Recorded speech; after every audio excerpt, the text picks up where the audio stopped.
Did you watch The Mandalorian? I did watch The Mandalorian. Yeah, it's great, wasn't it? Oh, so good.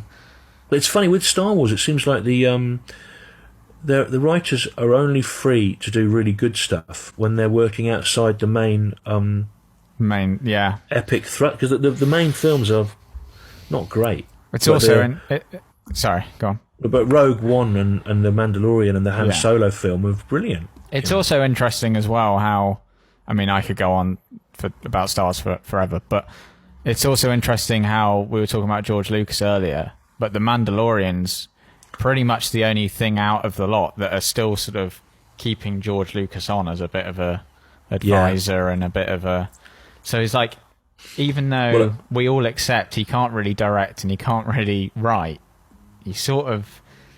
There's still that vision there that... Yeah, well, but again, like what I was saying about Echo and the Bunnymen, who I love, like, but you know, Star Wars is one of those things. You see it as a 7-year-old, 8-year-old, and then you go to university in 1986, and before there were DVDs or cable channels, and you go to the art cinema and you dutifully see all the films that you've read about, and you see Kurosawa. And you go, oh, you see, oh, you go, oh God, and then you see Seven Samurai, and you see, and the Hidden Fortress. I mean, Jesus Christ, I only watched that for the first time about 10 years ago, and I already thought Star Wars is really, Kurosawa, and then Hidden Fortress is basically half of that film, isn't it? Even the relationship between the robots, the princess plotline, the old man in the desert, the shots of them walking across the desert. Yeah, it's weird. So what Lucas was good at was what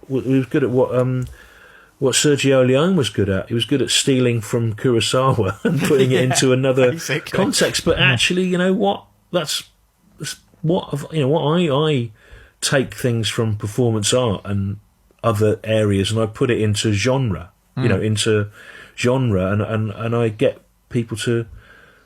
I watched this film last night called Killer Cop, and it was an Italian cop film from the mid-70s. And what was brilliant and shaming about it was a procedural police thriller, but it was about some terrorists had carried out an atrocity, and the cop had to go after them.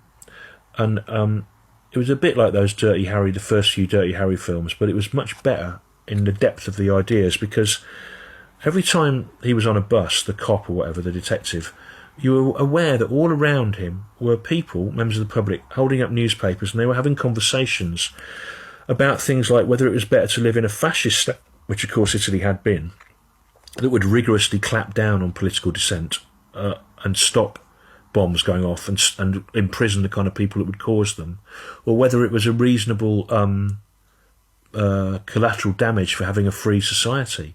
And this is all happening in this genre thriller, and that was what was great about genre, is you can sort of if you play cards right with genre, you can get art and politics and thought and ideas into it. And George Lucas, for all his faults, he expanded the idea of what genre could be.